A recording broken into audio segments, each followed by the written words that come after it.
O que aconteceu há 900 anos atrás no mundo de One Piece? O Século Perdido é um dos mistérios finais da obra, uma das coisas que você pode ter certeza que vai descobrir eventualmente, como por exemplo, a origem dos titãs e o que tinha no porão. É um mistério apontado da obra que você sabe que vai ser resolvido. Ou pelo menos você torce para não te darem uma resposta esotérica, tipo, o século perdido são os amigos que fizemos no caminho. Mas enquanto não recebemos as respostas, podemos sempre especular. O que exatamente pode estar por trás dessa construção de mundo fantástica que o Oda criou? Porque podemos estar completamente levados pela jornada, pelas ilhas, pelos climas, pelos lugares que a tripulação do Chapéu de Palha passa, e não parar para pensar um segundo e falar, ué, como é que isso tudo foi parar aí? E é curioso porque eu acho que é anti-intuitivo, a gente não pensa nisso quase nunca.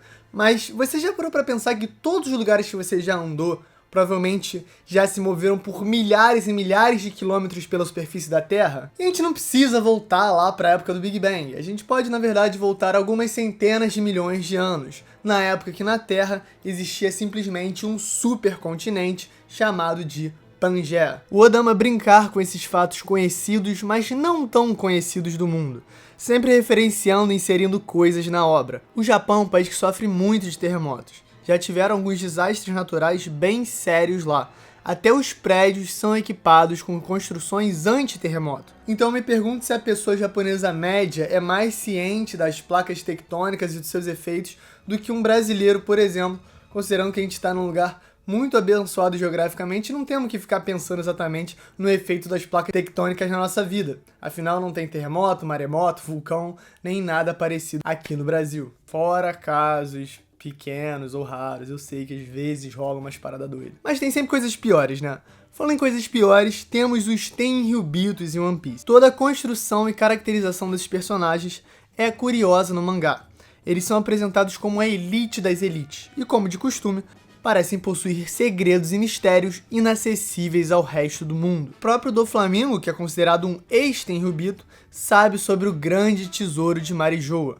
Tipicamente na história, as elites, sejam as elites guerreiras, aristocráticas ou até religiosas, têm simplesmente mais acesso a informações sobre o mundo e como as coisas funcionam, porque historicamente livros, cultura, arte, tudo também simboliza riqueza, status e, claro, poder. Imagina ter um mapa do mundo conhecido em 1570, já com as ilhas conhecidas do Caribe, América do Sul, Central e do Norte. Isso seria um item de valor quase inestimável. E é uma coisa que pra gente atualmente é banal, saber o mapa, saber geografia, saber onde as coisas ficam.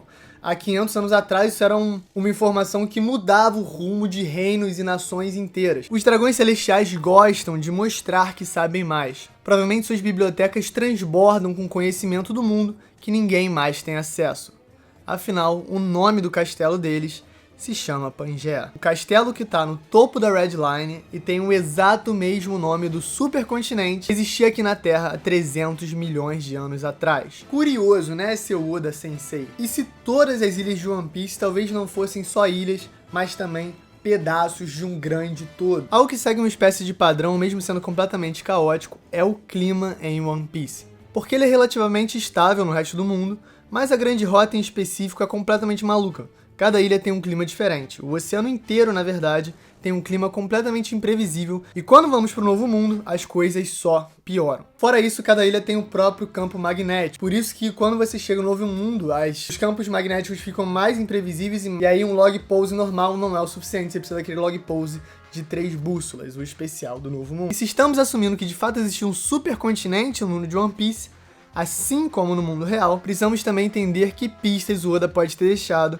para que existam várias ilhas com diferentes polos magnéticos. E a resposta para isso pode ser Pluton, que, como foi revelado no capítulo 352, é o navio de guerra mais terrível do mundo. É engraçado pensar que ele é um navio de guerra, mas acima de tudo, ele é uma das 3 armas ancestrais ditas ter um poder destrutível inimaginável. Eu acho que eu só falei besteira, destrutivo. Não destrutível. Mas tudo bem, né? Vida que segue, o rapaz aí lendo o roteiro. Ih, vai falar. Opa. Então, pela temática das armas, que tem nome de deuses e titãs poderosos, faz sentido imaginar que algo que pode ter destruído o supercontinente seja uma dessas 3 armas, ou até uma combinação das 3. Outra pista que o Oda pode ter deixado para isso é justamente Ors o Puxador de Continentes. No capítulo 470, a Robin, nossa arqueóloga historiadora, rapidamente identifica ele pelas lendas de Kunihiki. Eu não falo japonês, mas pelo que eu sei, significa algo do gênero de puxador ou movedor de continente. Pode parecer só uma brincadeira, né, ou uma lenda exagerada, uma hipérbole talvez, mas o Oda é bem sagaz e isso talvez tenha sentido literal na obra. Então a ideia seria de que Pluton destruiu o supercontinente Pangaea que existia em One Piece, ou talvez até o Reino Antigo todo era o território desse continente, e aí mirar bem no meio seria a maneira deles derrotarem o Reino Antigo antes do século perdido, ou talvez durante o século perdido. E aí veio o Wars e simplesmente puxou esses continentes, assim ganhando sua alcunha. Existe até uma hipótese disso ter sido uma grande penitência para o Wars, que pode ter lutado ao lado do Reino Antigo, sido capturado, escravizado e ainda posto para puxar os continentes e destruir completamente o que era um mundo na época que o Reino Antigo comandava. Afinal, o governo mundial é todo sobre apagar a memória, apagar a história, e isso seria apagar até a geografia. E dá até para fazer um paralelo com o Zou, que é o elefante gigante que está pagando por algum crime cometido, mas não se sabe exatamente qual. Sabe que ele tem que navegar ou andar só pelo novo mundo sem rumo eternamente, ou por 1000 anos, enfim, não é. Outra pista bem curiosa está nos Tenryubitos, os dragões celestiais. No capítulo 503, depois que o Luffy dá o socão no San Carlos, o Roosevelt, seu pai, no meio do chilique, do pânico de ter que ver seu filho tomar um socão por simplesmente tentar matar um tritão, que eles consideram menor que nada, algo equivalente a um peixe. Ele brada com muita coragem: você tem alguma ideia do que vai acontecer a você por se levantar contra nós? Se levantar contra os descendentes dos criadores do mundo? Descendentes dos criadores do mundo. É curioso que a gente estava discutindo mais cedo. O mundo já estava aí. Ninguém de nenhuma espécie, principalmente da humanidade, pode se considerar criador do mundo. Mas, por algum motivo, os Tenryubitos se consideram os descendentes desses tais criadores. O Oda pode estar trabalhando simplesmente com o aspecto divino. Talvez os Tenryubitos acreditem que Deus criou o mundo e eles são descendentes de Deus. Mas, acima desse aspecto religioso, pode existir um aspecto prático e político em cima disso. Eita, não posso falar político. Bom, esse título não é exatamente literal, mas ele é bem autoexplicativo. Eles são os criadores da organização atual do mundo, responsáveis pelo fim do Reino Antigo e o nascimento do governo mundial. E isso nos traz finalmente ao último ponto: Pangaea. Esse é o nome do mundo de One Piece quando era completo, assim como na vida real. E esse é exatamente o mesmo nome do castelo no centro da Terra Sagrada de Marijoa. É muita coincidência. O Oda claramente escolheu esse nome por um motivo, e não é um motivo que pode ser confundido com outras coisas. Localizado no centro dos oceanos, e uma vez no centro do mundo, os fundadores de Marijoa reformularam o planeta em um nível continental. Eles vivem em Pangaea. Só o centro do mundo deles ainda está inteiro, enquanto todo o resto do mundo vive fragmentado pelas suas próprias ações. Eles bradam por aí, com orgulho, ser descendentes desses criadores do mundo. Fala galera, Chapéu Espelho aqui, eu sou o Derek. Dá um slap no like aí, vê os vídeos que vão passar daqui a pouco, se inscreve.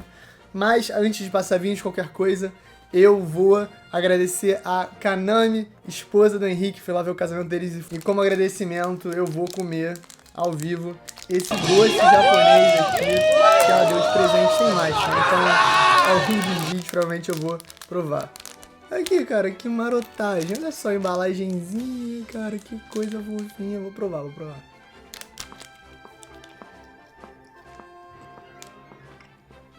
Sugoi desu né? Sugoi, cara, bonzão. Parece muito novinho assim, sabe? Azedinho. Enfim, esse foi o vídeo. Obrigado, Kanami. Parabéns, Henrique Kanami. Mandei uma mensagem de carinho. E é isso, galera. Valeu!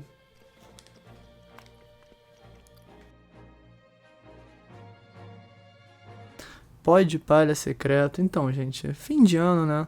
Um grande ano, os últimos 5 dias do ano foram muito emocionantes. Fomos ver o Henrique, fomos pra Porto Alegre, voltamos, fizemos live, agradecemos live, aconteceu coisa, muita alegria. E se eu posso passar uma mensagem pra vocês, é fazer uma coisa maneira, uma coisa positiva, uma coisa do bem. Porque a virada de ano é sempre uma época arbitrária pra gente pegar as arbitrariedades da nossa vida e tentar transformar uma coisa positiva porque virou um número no calendário. Então vamos fazer isso acontecer. E é isso, galera. Obrigado por terem ficado até aqui. Vocês são super especiais, ficam vendo Pode Para Secreto e valeu!